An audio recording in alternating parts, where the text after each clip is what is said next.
This video is going to be my review of the Berria Mako Sport. This is my second review. I did a first look where I just show the bike up close, talk about the components. I said in the first video, I think I said this, it was a Mako 5 Sport. It's just the Mako Sport, so apologies about that. Now, when I do my reviews, I'm very honest in my reviews. I don't hold back, and I'm not going to hold back in this one. I do that for a few reasons. One is I'm just an honest person. Integrity is very important to me, and I want people to trust my reviews, and I've gotten feedback that people really do trust my reviews, and I want people to continue to trust my reviews.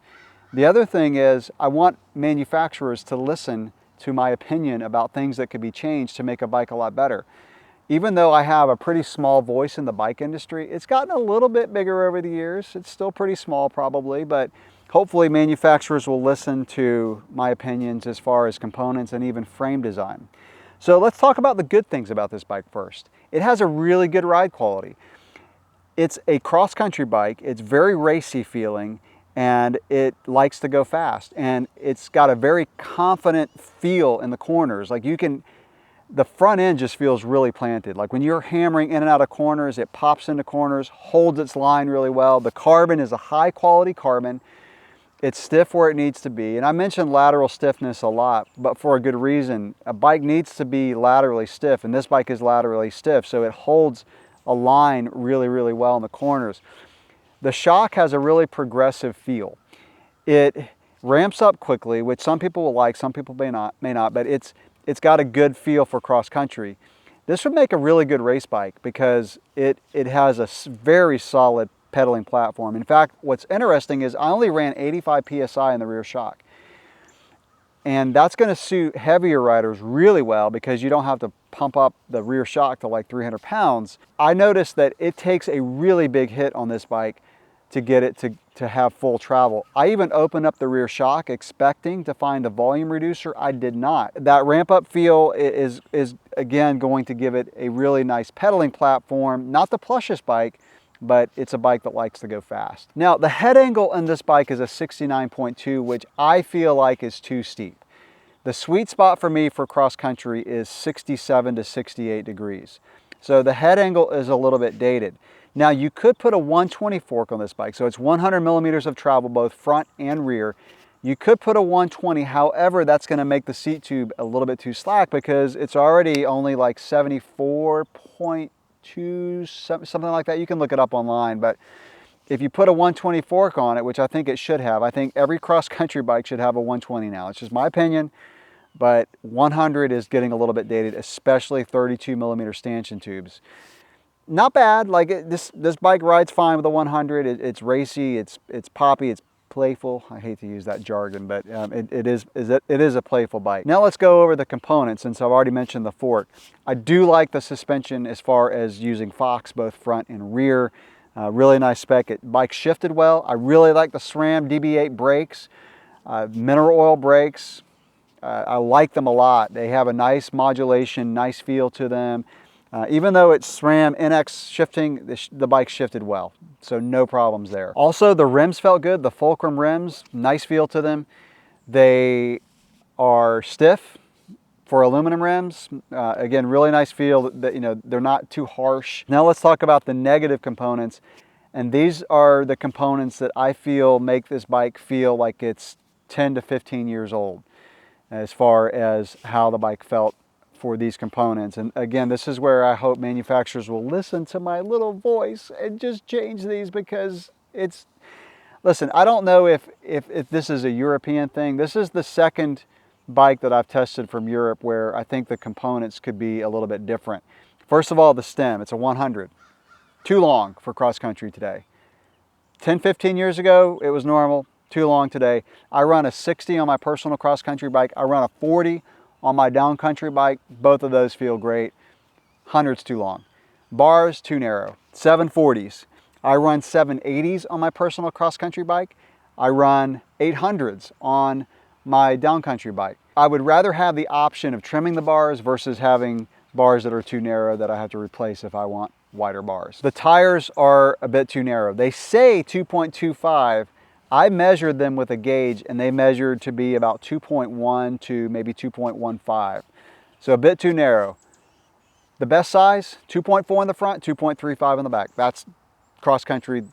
You know, 15 years ago, those would be downhill tires. Today, that's perfect for cross country or down country. Now, someone mentioned maybe the rims are a little bit too narrow. I actually measured the rims, and they're normal for you know, compared to my other cross country bike, my personal cross country bike. The rims are not too narrow, so it's not like the rims are making the tire too narrow. It could be that the inner diameter is too narrow. I don't know. I didn't measure, but regardless, the tires measure too narrow. Put a 2.4, 2.35, and you're good to go on this bike. And finally, the cranks, I think, are too long.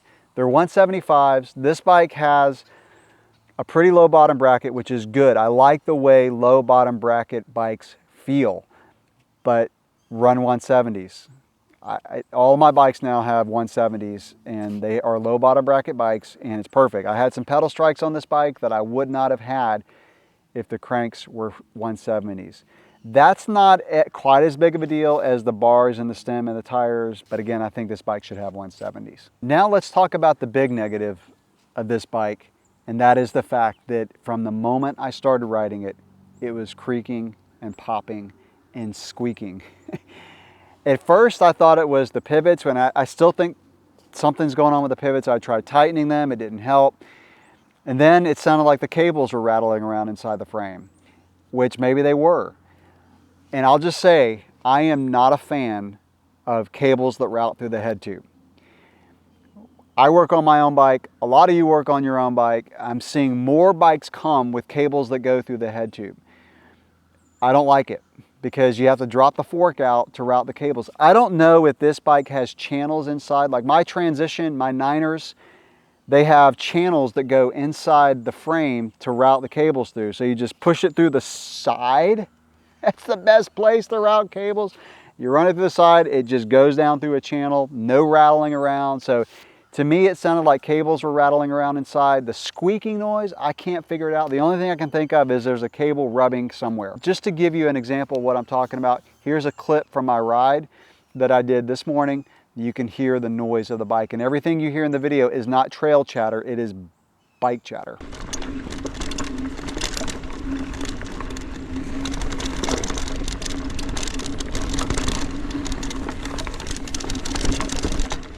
I'm hoping it's just this particular bike that I have in my possession. The cables were already routed when I got the bike. I did have to cut the fork and do some installation of some other things, but the cables were already routed. Video editing Clint jumping in here to interrupt this video with an update on the squeaking noise that I got a few weeks after shooting this video. So the distributor who got me this bike came and picked it up, took it to a bike shop, who tore into the pivots and retorqued them and everything, and the squeaking noise, according to him, is now gone. He test rode the bike, and he's a very good guy, honest guy, so I don't have any reason to not believe that that issue has been resolved. So it's just one of those things with bike manufacturing that happens from time to time. It just so happened that the demo bike that I had an issue with one of the pivots, which was my suspicion. So I just wanted to update you on that issue. So I'll continue the video, but keep that in mind that that noise has been resolved. Now, when I had the Berria gravel bike in my possession, I love that bike. That's a phenomenal bike that I would go out and buy tomorrow. So if Berria can do a few things,